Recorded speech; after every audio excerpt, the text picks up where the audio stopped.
Change آ جاتا ہے، جہاں پہ اس کے کلمات اگر پہلے کسی اور سینس میں استعمال ہوتے تھے تو وقت کے ساتھ ساتھ ان کے اندر تھوڑا بہت تغیر ایسے آ جاتا ہے کہ کسی مجتمع یا سوسائٹی کے لوگ سیم کلمہ کو کسی اور سینس میں بولنے لگ جاتے ہیں،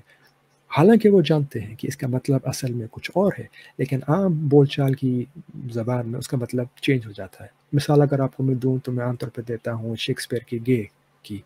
اس کے لیے گے یا فے یا فیری، یہ ورڈز جو میننگ رکھتے تھے، حالانکہ ہم وہ مطلب جانتے ہیں لیکن اس کے باوجود ہم ان کو اس طریقے سے استعمال نہیں کرتے۔ تو جو میتھڈالوجی میں استعمال کرتا ہوں، اور یہ میتھڈالوجی میں سمجھتا ہوں قرآن کے لیے ہی نہیں بلکہ کسی بھی کتاب کے لیے موضوع اور بالکل مناسب ہے، وہ یہ ہے کہ سب سے پہلے جس ہم ورڈ کے بارے میں گفتگو کرنا چاہ رہے ہیں، ہم اس ورڈ کو throughout the book, throughout the Quran دیکھیں کہ اس ورڈ کو اور کہاں کہاں اسی ایک کتاب میں اس کے ایک کاتب نے استعمال کیا ہے، اور یہ بہت اہم چیز ہے۔ اور یہ چیز میں کہتا ہوں کہ جس کسی نے شاعری پڑھی ہے، وہ اگر اقبال کی شاعری میں جام کا مطلب ایک اخذ کرتا ہے تو اسی اقبال کے جام کو وہ اگر غالب کے جام پہ استعمال کرے گا تو اس کا مطلب بالکل ایگزیکٹلی نہیں فٹ ہوتا، کیونکہ ورڈ ایک ہی ہے لیکن دونوں کا اس کو یوز کرنے کا انداز مختلف ہے۔ تو سب سے پہلی بات، پہلا اصول، اس ایک ورڈ کو اسی ایک کتاب کے اندر اس کے کاتب نے کیسے استعمال کیا ہے۔ دوسری بات کہ اس آیت میں یہ کلمہ جس کو ہم دیکھ رہے ہیں، جس کی بات کر رہے ہیں، اس کلمے کو کون کہہ رہا ہے اور وہ کس طریقے سے کہہ رہا ہے، اس کی کیا لوکیوشن، جو انگلش میں ہم کہتے ہیں۔ مطلب یہ ہوا کہ اگر ہم ایک کتاب میں بھی پڑھتے ہیں، اگر ہم ناول پڑھتے ہیں، اگر ہم کوئی بھی کتاب پڑھتے ہیں جس میں ہم ایک کیریکٹر کے بارے میں ہم بار بار اس کے ڈائلاگس کو سن رہے ہیں، تو وہ جبھی بھی آتا ہے ایک خاص طریقے سے بات کرتا ہے، تو اس کے بات کرنے کے انداز میں فرق ہوگا کمپیئرڈ ٹو، مقابلے میں کسی اور شخص کے بولنے کے انداز میں۔ تو اگر ہم نے قرآن کی آیتوں کا مجموعہ بنایا جس میں یہ کلمہ ہر جگہ استعمال ہوا ہے، تو اس کے بعد ہمیں یہ دیکھنا چاہیے کہ یہ کلمہ کہنے والا یا کہنے والی ذات کون ہے۔ جب ہم نے یہ کر لیا تو پھر ہمیں یہ دیکھنا چاہیے کہ اس کلمے کے آگے پیچھے پریپوزیشنز یا حروف یا ایسے جو ہیلپنگ ورڈز ہوتے ہیں، جیسے کہ انگلش میں ہم کہیں to, on, from, in, on, upon, یہ کون کون سے کلمات استعمال ہوئے ہیں۔ کیوں؟ کیونکہ ان کلمات کو استعمال کرنے سے اس چیز کا یعنی اٹ بیئرز ویٹ، اس سے اس کلمے کا مطلب چینج ہو سکتا ہے، اس کا مطلب میں ایک تغیر آ جاتا ہے۔ مثال کے طور پہ اگر ہم انگلش میں بات کریں کہ I came to a lady یا I came upon somebody اور he came، تو چند کلمات کے استعمال سے، حروف، پریپوزیشن سے کلمہ ورڈ کا مطلب چینج ہو سکتا ہے، تو ہمیں اس چیز کو خیال رکھنا چاہیے۔ آخر میں میں ہمیشہ یہ کوشش کرتا ہوں کہ ہم نے یعنی ان آیات کے اوپر تجزیہ کرنے کے بعد ہمیں اس کے مطلب کو عربی کی ڈکشنری سے بھی کمپیئر کرنا چاہیے کہ اس زمانے میں، رسول کے زمانے میں، جس زمانے میں قرآن نازل ہو رہا تھا، اس زمانے میں اس کلمے کو لوگ، اس وقت کے لوگ کس طریقے سے استعمال کرتے تھے۔ تو یہ میں سمجھتا ہوں ایک ملٹی پرانگڈ اپروچ ہے، ایک ایسی اپروچ جس کے اندر ہم اگر چاہیں تو ہم ایک کلمے کو لے کر اس کا مطلب ایک گہرائی سے سمجھ سکتے ہیں، جہاں پہ ہمیں اس چیز کی مدد ہو سکتی ہے کہ ہم سمجھ سکیں کہ قرآن کے اندر اس کلمے یا اس کلمے کا مطلب کیا ہے اور اس کو ہم کس طریقے سے سمجھ سکتے ہیں۔ تو اگر ہم نے یہ ساری بات کر لی تو اب ہم آگے چلتے ہیں اور ہم دیکھتے ہیں کہ فرج کا مطلب ڈکشنری میں کیا ہے۔ حالانکہ میں نے اپنی میتھڈالوجی میں یہ پہلے بولا تھا کہ میں ذاتی طور پہ سب سے پہلے قرآن کی آیتوں پر ہی گفتگو کرتا ہوں، لیکن صرف اور صرف آج کے لیے میں نے ڈکشنری کا میننگس پہلے اٹھائے ہیں۔ کیوں؟ کہ میں چاہوں گا کہ کچھ وقت میں آیات کے اوپر ایکسٹرا اسپینڈ کروں، کیونکہ ان آیات میں جس طریقے سے مریم کے بارے میں بات کی جا رہی ہے، جس طریقے سے مریم کو خدا نے ڈیفائن کیا ہے، وہ میں نہیں سمجھتا کہ قرآن کے ناقدوں، منتقدین، کرٹکس نے اس کو پک اپ کیا ہے یا اپریشیٹ کیا ہے۔ مریم کوئی عام عورت یا کوئی عام انسان نہیں تھی، ان کو جو رتبہ دیا گیا ہے انہی آیات میں چاہوں گا کہ اس کے اوپر بھی ہم بات کریں۔ Anyway, let's start with the dictionary. تو ڈکشنری جو میں نے اٹھائی ہے وہ ہے لینز لیکسیکن، اور لینز لیکسیکن میں اگر ہم شروع سے ہی شروع کریں تو ہم یہ پاتے ہیں کہ کلمہ فرج کا پہلا اور موسٹ پاپولر مطلب ہے کسی چیز کو کھولنا یا کسی چیز کی اوپننگ. جو ہمیں جملہ دیا گیا ہے وہ ہے فرج بین الشیئین. فرجا یعنی کھل گیا، بینا بٹوین بیچ میں، الشیئین دو چیزوں کے. اس کو انگلش میں وہ کہتے ہیں an intervening space. He made an opening. اس کی ایک اور اگزامپل ہمیں دی گئی ہے فرج الشیء، اس نے اس چیز کو کھول دیا. ہمیں ایک اور اگزامپل ملتی ہے فرج بین اصابعہ، اس نے اپنی انگلیوں کو کھول دیا. ٹھیک ہے. یا ایک سمپل سی اگزامپل جو میں کہتا ہوں کہ ہم کسی بھی طریقے سے بڑے آرام سے سمجھ سکتے ہیں، وہ یہ ہے کہ یعنی کسی کو دروازہ کھولنا، کیونکہ دروازہ کھولتے ہوئے بھی ایک اوپننگ ہوتی ہے، تو اس کے لیے بھی ہم کلمہ استعمال کر سکتے ہیں فرج باب، اس نے کھولا دروازہ. تو یہاں تک بات میں سمجھتا ہوں کہ جو پہلی چیز ہمیں سمجھ میں آ رہی ہے وہ یہ ہے کہ ہاں اگر ہم چاہیں تو ہم یہ کہہ سکتے ہیں، اگر کہنا چاہیں کہ عورت کے اندر ایک خاص ایسی اوپننگ ہے اور اس اوپننگ ہی کی بات ہو رہی ہے اور کسی چیز کی طرف اشارہ نہیں. لیکن کیا یہ فقط واحد مطلب ہے،